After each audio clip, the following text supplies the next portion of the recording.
Hi mom and dads, welcome to our channel. Happy parenting happy life. எல்லோரும் எப்படி இருக்கீங்க? நல்லா இருக்கீங்களா?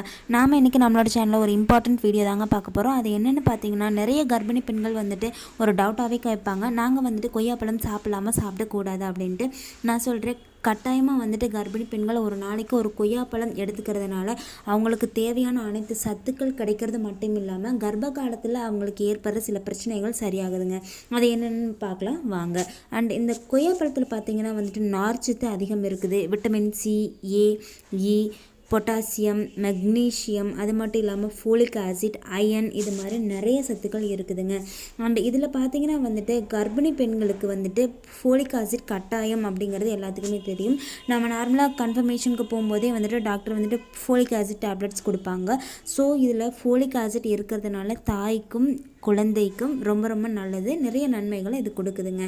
அண்ட் அடுத்தது பார்த்திங்கன்னா வந்துட்டு இந்த கர்ப்பமான சமயத்தில் நம்மளுக்கு நெஞ்சரிச்சல், அஜீரண கோளாறுகள்லாம் ஏற்படும். டெய்லியும் நம்ம வந்துட்டு ஒரு கொய்யாப்பழம் சாப்பிட்டு வரதுனால இந்த பிரச்சனைகள் சரியாகும். அண்ட் அது மட்டும் இல்லாமல் 4வது 5வது மாதத்தில் பார்த்திங்கன்னா வந்துட்டு நம்மளுக்கு மலச்சிக்கல் அப்படிங்கிற ஒரு பிரச்சனை வந்துட்டு கர்ப்பிணி பெண்களுக்கு இருக்கும். டெய்லியும் ஒரு கொய்யாப்பழம் சாப்பிட்டு வந்தோம் அப்படின்னா வந்துட்டு இந்த மலச்சிக்கல் பிரச்சனையிலேருந்து நம்ம தப்பிக்கலாம். அண்ட் கர்ப்பமாக இருக்கிற டைமில் மட்டும் இல்லாமல் உங்களுக்கு வந்துட்டு குழந்தை பிறந்ததுக்கப்புறம் மலச்சிக்கல் பிரச்சனை சில பேருக்கு இருக்கும். இந்த கொய்யாப்பழத்தை வந்துட்டு அதுக்கப்புறம் நீங்கள் சாப்பிட்டு வந்தீங்க அப்படின்னா இந்த மாதிரி மலச்சிக்கல் பிரச்சனை உங்களுக்கு இருக்காதுங்க. அண்ட் அடுத்தது பார்த்திங்கன்னா வந்துட்டு இது குழந்தைக்கும் தாய்க்கும் குழந்தைக்கும் வந்துட்டு நல்ல உடல் வளர்ச்சி கொடுக்கறதோடு மட்டும் இல்லாமல் வயிற்றில் இருக்கிற குழந்தைக்கும் அம்மாவுக்கும் எலும்புகளுக்கு வந்து பலத்தை சேர்க்குதுங்க. அது மட்டும் இல்லாமல் குழந்தைக்கு நல்ல கண் பார்வை உருவாகிறதுக்கு இது ஹெல்ப் பண்ணுது. அது மட்டும் இல்லாமல் சில பேர்த்துக்கு வந்துட்டு நார்மலாகவே உடல் சூடு அதிகமாக இருக்கும். டெய்லி ஒரு கொய்யாப்பழம் சாப்பிட்டு வந்தீங்க அப்படின்னா வந்துட்டு அந்த உடல் சூடு வந்துட்டு தணிவுங்க. அண்ட் இந்த மாதிரியான வைரஸ் சுச்சுவேஷனில் வந்துட்டு கொரோனா அது இதுன்னு நிறைய வைரஸ் வந்துட்டு இருக்குது. இந்த டைமிங்கில் நோய் எதிர்ப்பு சக்தி அப்படிங்கிறது நார்மல் பீப்புளுக்கும் ரொம்ப முக்கியம். அது மட்டும் இல்லாமல் கர்ப்பிணி பெண்களுக்கு ரொம்ப ரொம்ப முக்கியம். நாம் இந்த கொய்யாப்பழத்தை சாப்பிட்டு வரதுனால வந்துட்டு நோய் எதிர்ப்பு சக்தி வந்துட்டு நார்மலாக இன்க்ரீஸ் ஆகிறதா சொல்கிறாங்க. அது மட்டும் இல்லாமல் மன அழுத்தம் இருக்குது அப்படின்னா வந்துட்டு நம்ம டெய்லியும் இது சாப்பிட்டு வர்றதுனால அண்ட் நார்மலாகவே வந்துட்டு ப்ரெக்னன்சி டைமில் நம்மளுக்கு சம் ஸ்ட்ரெஸ் வந்துட்டு உருவாகும். இது சாப்பிட்டு வர்றதுனால வந்துட்டு மூளை புத்துணர்ச்சி அடையும் அப்படின்னு சொல்கிறாங்க. அது மட்டும் இல்லாமல் வயிறு, குடல், இருப்பை, கல்லீரல், இது மாதிரியான வயிறு பொறுமல், இந்த மாதிரியான பிரச்சனைகள் எல்லாம் இது சரி செய்கிறதா சொல்கிறாங்க. அண்ட் அது மட்டும் இல்லாமல் இந்த ப்ரெக்னன்சி டைமில் பார்த்தீங்கன்னா வந்துட்டு தைராய்டு, சுகர், கர்ப்பகால நீரிழிவு அப்படிங்கிற பிரச்சனைலாம் வந்துட்டு நார்மல் ஆயிடுச்சுங்க. சுகர் பர்சன்ட்டுக்கு ரொம்ப ரொம்ப ரொம்ப முக்கியமான ஒரு பழம் வந்துட்டு கொய்யாப்பழம்.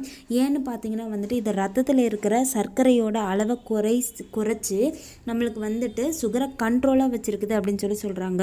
ஸோ நார்மலாக இருக்கிற சுகர் பேஷண்ட்டுமே அண்ட் கர்ப்பிணி பெண்களுக்கு வந்துட்டு நீரிழிவு இருக்குது அப்படின்னா, கர்ப்பகால நீரிழிவு இருக்குது அப்படின்னா வந்துட்டு டெய்லி ஒரு கொய்யாப்பழத்தை கட்டாயம் நீங்கள் எடுத்துக்கிறது ரொம்ப ரொம்ப நல்லதுங்க. அது மட்டும் இல்லாமல் ரத்தத்தை சுத்தப்படுத்துதுன்னு சொல்கிறாங்க.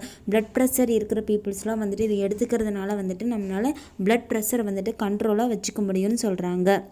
அண்ட் அது மட்டும் இல்லாமல் பார்த்திங்கன்னா இந்த தைராய்டு வந்துட்டு நிறைய பேருக்கு ஏற்பட்டிருக்கும். இந்த தைராய்டுனால வந்துட்டு நிறைய பேர்த்துக்கு பேபி ஃபார்ம் ஆகிறது டிலே ஆகி போயிட்டுருக்கும். ஸோ இந்த மாதிரியான பீப்புள்ஸ் வந்துட்டு கொய்யாப்பழத்தை டெய்லி ஒன்று எடுத்துக்கிறது தைராய்டை சரி செய்யுது அப்படின்னு சொல்கிறாங்க. அது மட்டும் இல்லாமல் உடலில் தேங்கி இருக்கிற தேவையற்ற கொழுப்புக்களை எல்லாம் கரைச்சிருது. இது உடல் பருமனை வந்துட்டு கட்டுப்படுத்துது அப்படின்னு சொல்கிறாங்க.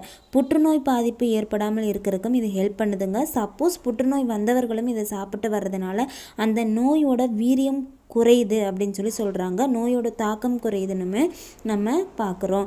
அண்ட் இதோட மட்டும் இல்லாமல் பார்த்திங்கன்னா வந்துட்டு நம்மளுக்கு சருமத்துக்கு ரொம்ப நல்லதுங்க, பொலிவு கொடுக்குது அப்படின்னு சொல்கிறாங்க. தோல் வறட்சி, தோல் சுருக்கம் இதெல்லாம் நீங்குதுன்னு சொல்கிறாங்க.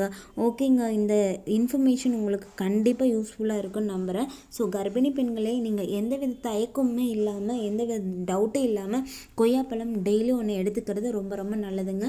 அதே சமயம் ரொம்ப இன்க்ரீஸ் ஆகாமல் பார்த்துக்கோங்க. எதுவுமே இருந்தாலும் அளவோடு சாப்பிட்றது தான் நல்லது. டெய்லியும் 1-2 சாப்பிடுங்க. அது மட்டும் இல்லாமல் நிறைய பேர் கொய்யா காய் சாப்பிடுவாங்க.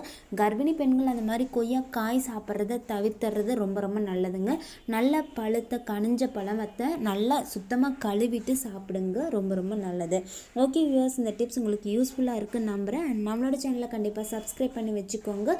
இனி வர வீடியோஸ் வந்துட்டு உங்களுக்கு அப்டேட் ஆகிற மாதிரி பெல் ஐக்கானையும் கிளிக் பண்ணி வச்சுக்கோங்க. Thank you viewers.